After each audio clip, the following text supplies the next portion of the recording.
अस्सलाम वालेकुम नाज़रीन। आज का हमारा जो शो है वो हालात हाज़रा पर है। जैसे कि हम सबको पता है कि मुल्क में जो जलसे जुलूस, एक तरफ अपोजिशन वाले हुकूमत गिराने की बात कर रहे हैं, दूसरी तरफ इमरान खान आ रहा है जलसे जुलूस, ये सब शुरू है। तो इस पर हम उर्दू में, चूँकि ये इशू जो है ना नेशनल लेवल पर है, तो उर्दू में ही हम बात करेंगे। पर एक चीज़ टीवी शो में और हर जगह पर हम सुन रहे हैं, लेकिन लोगों को अच्छी तरह से पता नहीं है। वोट अदम एतमाद, ये हम हर जगह सुन रहे हैं आजकल, लेकिन किसी को सही तरह से पता नहीं कि ये क्या चीज़ है। आप क्या रिव्यू देंगे कि वोट अदम एतमाद की असल वजूद क्या है, असल मानी क्या है? यकीनन ये अदम एतमाद वाला जो इशू है ये आजकल दर्द सर बना हुआ है। हाँ, बिल्कुल। तो अदम एतमाद एक कानूनी प्रोसेस है जी, जो सीटिंग गवर्नमेंट के खिलाफ, मतलब अगर सीटिंग गवर्नमेंट लोगों को डिलीवर नहीं करता है या इसमें कॉन्फिडेंस नहीं है तो इनके खिलाफ एक बिल पार्लियामेंट में लाया जा सकता है जी। और इसके ज़रिए सीटिंग गवर्नमेंट को, स्पेशली इसका जो हेड होता है मतलब वज़ीर आज़म, इसको हटाया जा सकता है जी। तो ये कानूनी और कानूनी प्रोसेस है। तो इस तरह हो सकता है। इसके लिए अक्सरियत बारी होना ज़रूरी होता है। ज़ाहिर सी बात है, पार्लियामेंट में जो भी बात होती है ना जी, तो वहाँ पे जो वोटिंग के ज़रिए होती है। हाँ। जिसको ज़्यादा वोट पड़ती है तो वो जीत जाता है और जिसको कम पड़ते हैं तो हार जाता है। बिल्कुल सिंपल है, लेकिन इसके लिए सादा अक्सरियत चाहिए होती है। अगर आपने बिल में अमेंडमेंट करना है या कोई और कानून बनाना है तो इसके लिए आपको 2/3 मेजॉरिटी चाहिए। हाँ। लेकिन इसके लिए आपको सादा अक्सरियत चाहिए। यहाँ पर एक और सवाल भी पैदा हो जाता है कि अगर अपोजिशन की अक्सरियत बारी हो जाए, मतलब अपोजिशन की वोट ज़्यादा हो जाए, तो फिर अपोजिशन में भी तो मसला है। यहाँ पर भी 3 पार्टीज़ है, तो यहाँ पर अगर वज़ीर आज़म बनाना चाहे अपोजिशन तो ज़रूरी नहीं है कि नून लीग बनाए या पीपल पार्टी बनाए। आपको क्या लगता है कि उनके गठजोड़ हो जाएगी कि चलो नून लीग ही बनाए या पीपल पार्टी ही बनाए? मेरे ख्याल में हसीन अभी जो मुत्तहिदा अपोजिशन बनी है उन्होंने पहले से होमवर्क कर रखा हुआ है। उन्हें पहले से बंदे को नॉमिनेट किया हुआ है।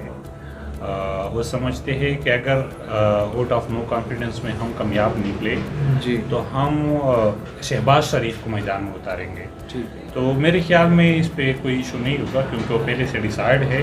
अच्छा, अगर अपोजिशन कामयाब हो जाती है वोट ऑफ नो कॉन्फिडेंस में, जो मुझे लग रहा है कि कामयाब हो रहे हैं, हाँ, तो ये जो शॉर्ट टर्म हुकूमत का वो कह रहे थे कि शॉर्ट टाइम के लिए हम हुकूमत बनाएंगे, तो फिर इसका वज़ीर आज़म जो होगा वो शहबाज शरीफ होगा। यहाँ पर एक और बात भी है कि अभी हुकूमत के लिए तकरीबन 8-9 महीने बचे, तो अपोजिशन को मतलब क्या लगी है कि अब ही वो हुकूमत गिरा दे? क्या फ़ायदा हो सकता है? ये एक ऐसा सवाल है जो हर पाकिस्तानी और हर वो बंदा जो समझता है कि इस प्रोसेस को आगे जाना चाहिए ये वो कर रहे हैं। जी, बिल्कुल मेरा ज़ाती भी यही राय है कि अभी तकरीबन 2 साल बाकी रह गए हैं। जी, तो 2 साल हुकूमत को और इमरान खान साहब को वक्त देना चाहिए था, उनको डिलीवर करना चाहिए। ठीक है, वो इतराज़ कर रहे हैं कि महंगाई है, फलाह है, बेरोज़गारी है, वगैरह वगैरह, ये सारी बातें अपनी जगह बिल्कुल ठीक है, सही। लेकिन ये एक जमहूरी प्रोसेस है। अपोजिशन वाले वाकई समझते हैं कि ये इमरान खान इलेक्टेड है, सेलेक्टेड है, किसी और ने लाया है, वगैरह वगैरह, जी, तो उसको मौका देना चाहिए। ठीक। क्योंकि अभी अगर वज़ीर आज़म को हटाया गया वक्त से पहले जी, तो फिर ये सियासी शहीद बन जाएंगे। फिर से रोना रोएगा हाँ। कि हमें तो लोगों को कहेंगे कि हमें अगर 5 साल का टेन्योर पूरा करने दिया होता ठीक है, तो मैं मैं कर दूध सकता की था। नहरें, दूध की नहरें और ये अमेरिका, यूरोप वगैरह बना के देता। हाँ। लेकिन अभी मुझे लग रहा है कि शायद पार्लियामेंटेरियन जो अपोजिशन वाले हैं वो खुद इमरान साहब को एक महफूज रास्ता दे रहा है। हाँ, मुझे लग रहा है क्योंकि पाकिस्तान में जो एलीट क्लास है ना, ठीक है। उसने हमेशा एक दूसरे का ख्याल रखा हुआ है। हाँ, तो आपका मुझे मतलब- लग रहा है कि अपोजिशन जो है ना हाँ, ये इमरान की खिलाफ नहीं बल्कि इनके खिरख्वाह है। हाँ, عمران خان کو پھر سے مظلوم ثابت کر رہا ہے، پھر سے عمران خان جلد سے جلوس کرے گا. اگر یہ ٹینیور پورا کر دے میرے خیال سے تو پھر وہ نہیں اٹھ کھڑا. ظاہر سی بات ہے، دیکھیں اگر یہ ٹینیور عمران صاحب پورا کرتے تو یہ کل جب لوگوں کے سامنے جاتے تو ان کو کس منہ سے ووٹ مانگتے؟ ہاں کس ووٹ سے؟ ابھی اگر یہ 3 سال، اور ویسے ہمارے ہاں ایک روایت بھی چلی ہے کہ ہر 3 سال بعد وزیر اعظم کو تبدیل کرنا پڑتا ہے، صحیح بات. تو یہ روایات بھی ختم ہو جاتا اگر ان کو موقع دیا جاتا. لیکن ابھی تو یہ سیاسی شہید بھی بن گیا. یہ دوبارہ نکلیں گے سڑکوں پہ، یہ دھرنے کریں گے، یہ مطلب عوام کے پاس جائیں گے کہ اگر یہ 5 سال ہم نے موقع دیا ہوتا تو ٹھیک ہے یہ کرتے وہ کرتے. یہاں پر ایک اور بات بھی ہے، لوگوں کے دلوں میں سوال ہے کہ اگر عمران خان ہٹ جائے، چونکہ مہنگائی تو اسی حکومت نے لائی ہے، تو اپوزیشن کے پاس کیا ایسی جادو کی چھڑی ہوگی کہ وہ یہ مہنگائی ختم کر دے؟ دیکھیں حسین کا اس وقت جو فی الحال جو چل رہا ہے، جو ایک حد تک بالکل ایک انٹرنیشنل کرائسس بھی ہے. ایک کرونا کی وجہ سے بہت زیادہ ایکٹیویٹیز مطلب کینسل بھی ہوا ہے، اکانومی میں بھی دباؤ ہے. مجھے نہیں لگ رہا ہے کہ مطلب اسی وقت میں، موجودہ وقت میں جو ابھی اس سینیریو میں حکومت یا اپوزیشن میں کوئی ایسا بندہ ہے کہ وہ کچھ بڑا کر کے دکھائے. مجھے نہیں لگ رہا ہے. ہاں، اور ویسے بھی اپوزیشن کا تو میرے خیال میں یہ اب اگر ووٹ آف نو کانفیڈنس کامیاب بھی ہوا، حکومت گری، تو یہ بھی نہیں مطلب 5 سال پورا نہیں کر رہے. کیونکہ میں نے ایک اسٹیٹمنٹ پڑھی ہے، وہ کہہ رہے تھے شہباز صاحب کہ ہم شارٹ ٹائم کے لیے تھوڑا سا یہ جو الیکشن پروسیس ہے اس میں تھوڑا سا ہم امینڈمنٹ کر کے اس قوانین میں پہلے حکومت کو ختم کریں گے، دوبارہ ہم الیکشن کریں گے، الیکشن پہ جائیں گے ایک فریش مینڈیٹ لے کے. تو مجھے تو نہیں لگ رہا کہ ان کے پاس کوئی ایسا پلان ہے کہ اس چیز کو ہینڈل کرے. البتہ وہ تھوڑا سا سبسڈی دے کے، تھوڑا سا اس طرح ادھر کر کے عوام کا تھوڑا سا توجہ ہٹا سکتا ہے. لیکن لانگ ٹرم کے لیے مجھے نہیں لگ رہا کہ اس وقت ان لیڈرشپ میں کوئی ایسی ایبلٹی ہے وہ کچھ کرے. عام تصور یہ ہے، لوگ بھی کہتے ہیں، سوشل میڈیا اور ماس میڈیا پر یہ بتایا جاتا ہے، چونکہ ایک حد تک ٹھیک بھی ہے کہ عمران خان نے پاکستان کی انٹرنیشنلی امیج ٹھیک کر دی. آپ کیا سمجھتے ہیں؟ دیکھیں یہ تو خیر خارجہ پالیسی پہ جو لوگ سمجھتے ہیں خارجہ پالیسی کو، یہ سوال تو شاید وہ دے سکے. لیکن یہ جو صرف دکھاوا ہے مجھے نہیں لگ رہا، کیونکہ ان کے بات میں خود ہی کنفلکٹ ہے. کل ہمارا جو پرائم منسٹر صاحب ہے وہ کہہ رہا تھا کہ میرے خلاف ایک لیٹر آیا ہوا ہے، انٹرنیشنل سازش ہو رہی ہے. اگر ایک سٹنگ گورنمنٹ کے خلاف انٹرنیشنل سازش ہو رہی ہے تو آپ کس طرح کہہ سکتے ہیں ہمارا امیج پازیٹیو ہے دنیا کے؟ یہ ظاہر سی بات ایک نیگیٹو کراس ہے. ہاں، یہ لیٹر کی بات آپ نے کیا، یہ ہر حکومت کو موصول ہوتا ہے. یہ خود تو نہیں بنا رہے کچھ لیٹر. دیکھیے ہماری جو پاکستانی سیاست ہے نا، اور ہمارے پاکستانی سیاستدان ہیں، انہوں نے ہمیشہ اونچے کنڈے استعمال کر کے سیاست کی ہے. ٹھیک ہے، آپ نے بہت سارے، یہ پہلے نواز شریف صاحب کو جو اس کا کیس چل رہا تھا کورٹ میں، اس کو خط آ جاتا ہے. اس سے پہلے میمو گیٹ ایک اسکینڈل تھا، اس پہ سیاست ہو رہی ہوتی ہے. تو یہ ایک سیاسی صرف پروپیگنڈا ہے اور اپنے مفاد کے لیے استعمال کر رہے ہیں، اس سے زیادہ کچھ نہیں ہے. یہاں پر پاکستان کی جو سیاست ہے وہ 2 پہیوں پر چلتی ہے. ایک ہے مذہب اور ایک ہے اینٹی اسٹیبلشمنٹ. جو حکومت سے باہر ہو جاتا ہے تو پھر یا تو وہ مذہب کا رونا رو دیتا ہے یا پھر وہ اینٹی اسٹیبلشمنٹ نعرے کھڑا کر دیتے ہیں. لیکن جب وہ حکومت میں آ جاتے ہیں تو پھر یہ سب چیزیں بھول جاتے ہیں. ایک تو یہ ہے کہ سیاست میں سب کچھ ایسا نہیں ہوتا جس طرح پیش کیا جا سکتا ہے. سیاست کا ڈیفینیشن بھی لوگوں نے اس طرح بنایا رکھا ہوا ہے کہ جتنے بھی آپ زیادہ جھوٹ بولو گے اتنا کامیاب اتنا آپ کامیاب سیاستدان ہوں گے. بالکل. تو جہاں تک اینٹی اسٹیبلشمنٹ نعرے کی بات ہے، بالکل یہ ہر پاکستانی کو پتہ ہے، بلکہ پاکستان کے علاوہ دنیا کے جتنے بھی ممالک ہیں، یہ اسٹیبلشمنٹ یا جو बंदूक वाले बंदे होते हैं, इनकी सियासत में बहुत हाथ होते हैं। और ख़ास कर जो थर्ड वर्ल्ड कंट्रीज़ है, पाकिस्तान वगैरह, इंडिया हमसे बहुत अच्छा है।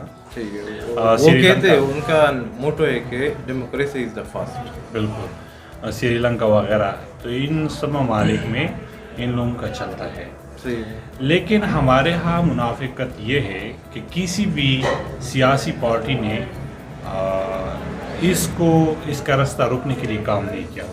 हाँ, सिर्फ वो इलेक्शन के दिनों में जब वो अपोजिशन में होते हैं तो ये एज ए टूल इस्तेमाल करते हैं। हाँ, खुद को। लेकिन जब वो हुकूमत में आ जाते हैं तो इनके साथ वो डील करके वो लाडला बन जाता है। सही बात। तो फिर ये लाडला तब तक खामोश हो जाता है जब तक ये गवर्नमेंट होता है। हाँ, जिस तरह इनकी गवर्नमेंट ख़त्म होती है जिस दिन, तो फिर ये दोबारा इसी स्लोगन पे आ जाता है कि हमारे, ये हकीकत है कि इन लोगों का काम है, इन दोनों चीज़ों का सियासत में वो हाथ है। लेकिन मैं समझता हूँ कि इन लोग सिर्फ अपनी सियासी दुकान चमकाने के लिए ये दोनों वर्ड्स इस्तेमाल कर रहे हैं। सही बात है। अच्छा, मेरा एक पर्सनल भी ये एक्सपीरियंस हुआ है, मतलब मैंने भी फील की है कि इब्तिदा में इमरान खान यही नारे लगाता था कि जी मैं ये जो बड़े बड़े मगरमच्छ हैं इनको पकड़ कर फिर उनसे रिकवरी करूँगा। फिर वो यही बात कर रहा था कि मैं कर्ज़े सब उतारूँगा, मुल्क को कर्ज़ों से छुड़ाऊँगा। लेकिन अब तो वो ये बात भी कर रहा था कि मैं किसी को एनआरओ नहीं दूँगा। उसने ये बात भी की थी कि मैं मर जाऊँगा लेकिन इन चीज़ों पर कंप्रोमाइज़ नहीं करूँगा। तो अभी तो सारे वो मगरमच्छ बाहर बैठे हुए इमरान खान की हुकूमत में ही बाहर जा चुके हैं। आप क्या देख रहे हैं, इमरान खान अपने अल्फाज में सच्चे? देखिए, पहले भी हम इस पे बात कर चुके हैं कि सियासत का मतलब होता है पाकिस्तान में जी जोड़ बोलना। हाँ, अभी इमरान साहब का एक लोग समझते थे कि इनकी खूबी है कि वो सुलह की सियासत करते थे, लेकिन इनकी जो सुलह का सियासत है वो तो रिसेंटली हमने देख लिया कि जब इन पे बुरे वक्त आ गए तो उन्होंने बुज़दार साहब की कुर्बानी दी। तो जब वो कहते थे कि पंजाब का सबसे बड़ा जो डाकू है वो चौधरी बरदरान है। हाँ, अब इस चौधरी बरदरान को लेके वो पंजाब की हुकूमत बना रहे, इनको ऑफर दिया कि आप वज़ीर आला हो गए हमारी तरफ से नॉमिनेटेड, और वो उनके साथ कोलिशन गवर्नमेंट में है, सेंटर में MKM के मुतालिक उन्होंने क्या कुछ नहीं कहा था। अभी उनके साथ सेटिंग गवर्नमेंट में बैठे हुए होते हैं। तो ये सिर्फ सियासत, बिल्कुल इमरान लोग समझते थे कि इमरान दूसरे जो सियासतदान हैं इनसे मुख्तलिफ है। हाँ, वो सुलह की सियासत करते हैं, लेकिन सब ने देख लिया कि वो सुलह की सियासत कहाँ है। उन्हें कहा किस जगह पे वो सुलह की सियासत की, वो बिल्कुल सबसे पहले यूटर्न जो कहते हैं कि यूटर्न खान वो लेते रहे। तो उन्हें बहुत ज़्यादा, यूटर्न भी कोई बुरी बात नहीं है, लेकिन वो नैरेटिव जो कह रहा था कि मैं उसूल की सियासत करूँगा, कुछ भी हो जाए मैं अपने उसूल पे जाऊँगा, तो इसमें यूटर्न नहीं आ सकता। बिल्कुल। हाँ। लेकिन उन्होंने तो हम देख रहे हैं जो कि वोट ऑफ नो कॉन्फिडेंस जो जहाँ से ये मामला शुरू हुआ है, उन्होंने कहा पे कुछ नहीं किया। सही बात। तो मेरे ख्याल में इमरान का सिर्फ प्रोसेस यही था कि मैंने कर्जे उतारने हैं लेकिन लोगों की चमड़ी उतार के। हाँ, उन्होंने डाकू का और बड़े बड़े मगरमच्छों की बात तो की, लेकिन इसमें जो सबसे ज़्यादा मगरमच्छ निकले इनकी पार्टी से निकले, जंगीर तरीन खान और दूसरा जो मुनहरिफ ग्रुप उन्होंने बना रखा हुआ है, उन्होंने इसको इरगमाल बना रखा हुआ है। ठीक है, इमरान आप किसी हद तक ठीक बंदा होगा, हॉनेस्ट होगा, लेकिन इनके साथ जो टीम है, टीम की बात अगर मैं करूँ, अगर ये हुकूमत कोई और पार्टी बनाए तो उनके साथ जो बंदे हैं वो फिर उधर जाएंगे। तो आपको क्या लगता है पाकिस्तान के फ्यूचर क्या, मतलब कोई नया तो आने वाला नहीं, यही टोला कभी उधर जाता है कभी इधर जाता है। हाँ सीन, पहले सवाल में हमने ये बात की कि जो आप कह रहे थे कि इनके साथ कोई प्लान है, मुझे तो नहीं लग रहा है कि पाकिस्तान में कोई ऐसी लीडरशिप है जो पाकिस्तान का बेड़ा उठा के उसको ठीक करे। अब भी जो कुछ चल रहा है, जब तक कोई नई फ्रेश चेहरे नहीं आते या फ्रेश निज़ाम, फ्रेश चेहरे जब आ जाते हैं तो निज़ाम बनाएंगे ना, निज़ाम खुद बहुत तो नहीं आएंगे। हाँ, जब कोई फ्रेश बंदे आके पहले इदारे को टिक करे, निज़ाम को टिक करे, इसके बाद शायद जाके हम आगे जाके, वरना ساری دنیا میں اگر جمہوریت ناکام ہوتی ہے نا ہاں. تو میں لکھ کے دے رہا ہوں کہ پاکستان اس کا ذمہ دار ہوگا، اچھا کیونکہ پاکستان میں ابھی تک جمہوریت نے کچھ نہیں کیا. صحیح بات ہے. اچھا یہاں پر تحریک انصاف کی حکومت جب بنی تو یہ بات بڑی زور و شور سے ہو رہی تھی کہ جی عمران خان صدارتی نظام لا رہا ہے. صدارتی نظام ملک کے لیے یا عوام کے لیے کتنا مفید ہوگا؟ دیکھیں ان کی دو پہلو ہے. جہاں تک بات ہے صدارتی نظام کا کنسیپٹ جو ہے نا یہ تقریباً دنیا میں ختم ہو چکا ہے. ہاں صدارتی نظام ایک ایسا نظام ہوتا ہے جو ملک کے تمام یونٹس جتنے بھی پروونسز میں ہوتے ہیں سب کا اختیار، سب کے پاور صرف ایک بندے کے ہاتھ میں ہوتا ہے. صحیح بات. اور جو امریت ہوتی ہے ایک طرح کی تقریباً صرف اس میں فرق یہ ہوتا ہے کہ صدر لوگوں کے ووٹوں کے ذریعے آتے ہیں اور نظام ایک کے پاس ہوتا ہے. سنٹرل بھی جو ہمارے پاس صوبے میں اٹارنی ہے جو ہم کہتے ہیں کہ آزاد ہے، یہ خود مختاریت سب ختم ہو جاتے ہیں. ٹھیک ہے. تو جہاں تک بات ہے صدارتی نظام کے لیے تو میرے خیال میں پاکستان ابھی جس کرائسس سے گزر رہا ہے نا اس میں اگر تھوڑی سی غلطی اور ہو گئی تو مجھے خدشہ ہے کہ اس سے کوئی بہت کچھ ہونے والا ہے. اچھا کیونکہ ان سے بہت زیادہ فسادات بھی ہو سکتے ہیں. تو میں کبھی بھی یہ چیزیں کمنٹ نہیں کروں گا. یہ آج کا ہمارا شو تھا جو کہ بہت سارے لوگوں نے ڈیمانڈ کی تھی کہ آپ اردو لینگویج میں ہی شو کریں تاکہ ہمیں بھی سمجھ آ جائے. بہت سارے لوگ ہمیں باہر سے بھی دیکھ رہے تھے تو انہوں نے ڈیمانڈ کی کہ آپ اردو میں ہی شو کریں تاکہ ہمیں بھی سمجھ آ جائے.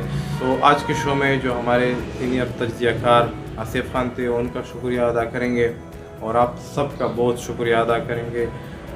جب ہم نے شو کی ہے آپ نے ہمیں سپورٹ کیا ہے، بہت بہت شکریہ.